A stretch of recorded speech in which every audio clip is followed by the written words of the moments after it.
Hari ini kita akan belajar tentang sistem reproduksi pada manusia. Masih melanjutkan materi yang lalu ya. Kalau pertemuan yang lalu kita membahas tentang pembelahan sel, kali ini kita akan belajar tentang organ reproduksi, terkhusus untuk organ reproduksi pria terlebih dahulu. Oke? Ya. Setiap makhluk hidup selalu bereproduksi. Mengapa? Ya, pertanyaannya mengapa makhluk hidup itu bereproduksi? Masih ingat pelajaran kelas 7 tentang ciri-ciri makhluk hidup? Salah satunya adalah berkembang biak atau reproduksi. Ya, makhluk hidup bereproduksi dengan tujuan untuk mempertahankan keberadaan jenisnya supaya mereka tidak mengalami kepunahan. Demikian juga dengan manusia. Proses reproduksi diatur oleh suatu sistem reproduksi. Manusia memiliki dua jenis, ada laki-laki dan juga ada perempuan. Keduanya memiliki sistem reproduksi yang berlainan dan saling membutuhkan. Nah, kali ini kita masih mempelajari KD 3.1, yaitu tentang menghubungkan sistem reproduksi pada manusia dan gangguan pada sistem reproduksi dengan penerapan pola hidup yang menunjang kesehatan reproduksi.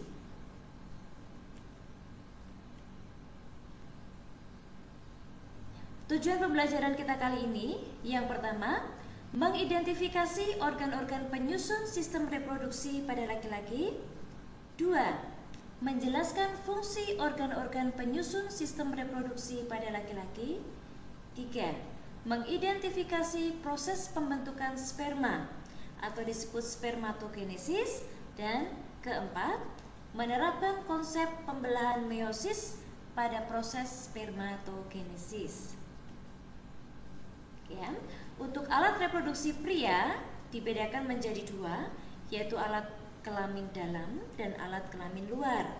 Untuk alat kelamin dalam ada bagian testis, kemudian saluran reproduksi, dan kelenjar reproduksi.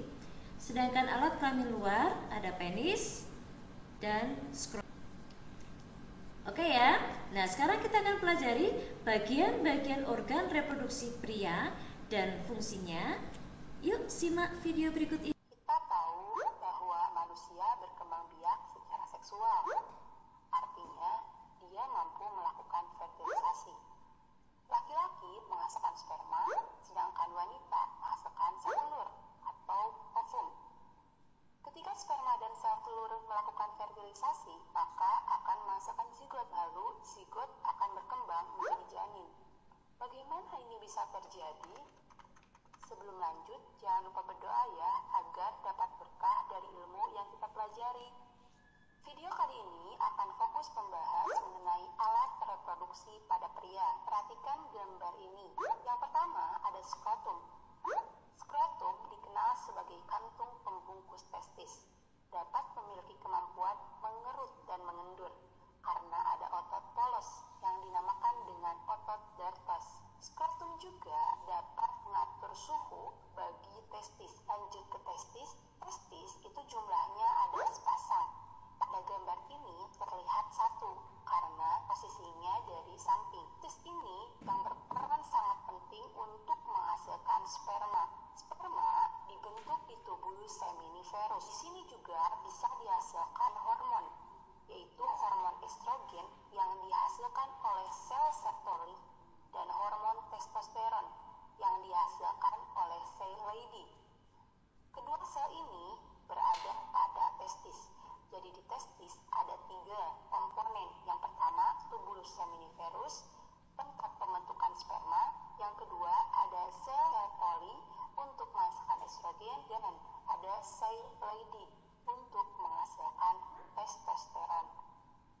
Setelah sperma dihasilkan di sini, maka akan dimatangkan di organ selanjutnya, yaitu epididymis. Epididymis ini dikenal sebagai tempat pematangan sperma dan penyimpanan sperma pertama. Jadi sperma yang dihasilkan di tubulus seminiferus itu belum dewasa, maka dia akan dimatangkan di epididymis. Setelah sperma matang di epididymis, maka dia akan melanjutkan perjalanan saluran yang namanya vas deferens. Vas deferens ini akan mengantarkan sperma menuju ke vesika seminalis. Di vesika seminalis itu sperma dikasih makan, dikasih nutrisi, jadi hasilkan getah semen yang biasanya warnanya putih.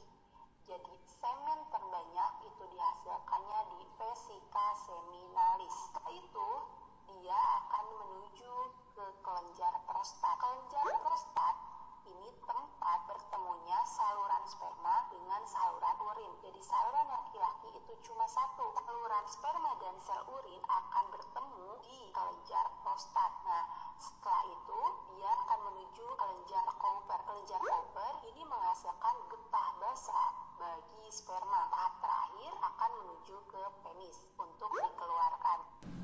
Ya, setelah tadi kita mempelajari tentang organ reproduksi pria dan fungsinya, ya, ada satu juga bagian yang sangat penting yang disebut sebagai testis, ya kan? Masih ingat apa itu testis? Apa fungsinya? Ya, testis berfungsi sebagai tempat untuk memproduksi sperma. Bagaimana proses pembentukan sperma? Nah, proses pembentukan sperma ini ada kaitannya juga dengan materi kita yang lalu, yaitu tentang pembelahan sel, baik itu pembelahan mitosis maupun pembelahan meiosis. Prosesnya ini disebut sebagai spermatogenesis. Nah, seperti ini prosesnya, ya, tahapan yang dilalui untuk mendapatkan sel sperma atau spermatozoa, yaitu adanya sel induk sperma yang disebut sebagai spermatogonium, di mana sel ini memiliki sifat diploid atau 2N. Ya, kemudian sel ini mengalami pembelahan secara mitosis. Oke, masih ingat hasil dari pembelahan mitosis? Sifat anakannya sama persis dengan induknya. Jadi hasilnya masih tetap diploid atau 2N.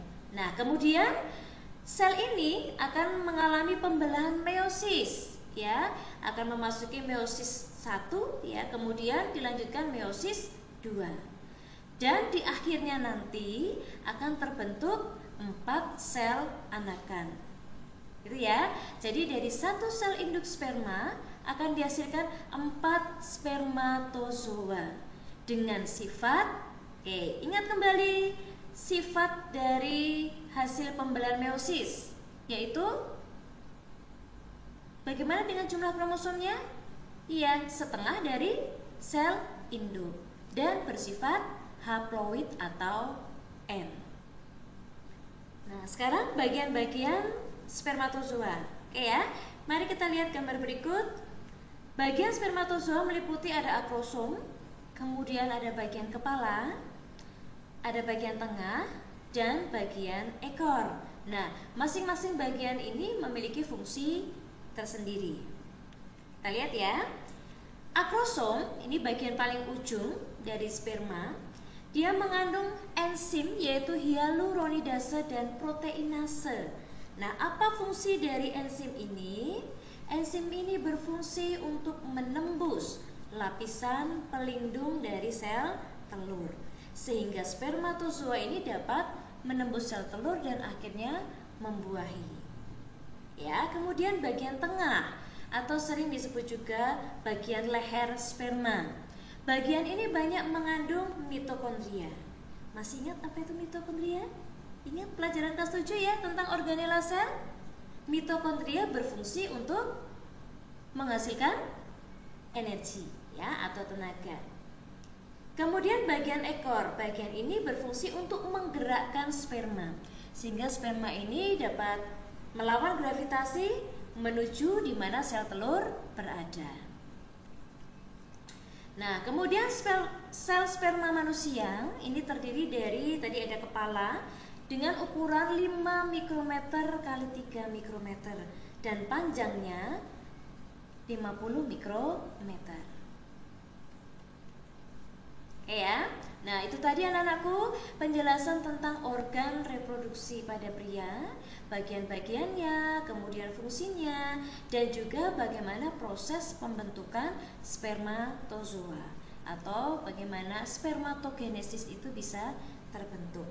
Oke, setelah ini ada penugasan untuk kalian ya. Silakan kalian buka SIM sekolah ya. Kemudian kalian cari penilaian KI 3. Nanti di sana ada lembar kerja 2. Oke ya, dengan judul bagian-bagian alat reproduksi pria. Silakan dibuka, kemudian kalian kerjakan di buku tulis kalian. Jawaban kalian nanti difoto dan hasilnya kalian kirimkan kembali melalui SIM sekolah. Oke ya. Begitu anak-anakku semuanya. Selamat mengerjakan ya. Tuhan Yesus memberkati. Shalom.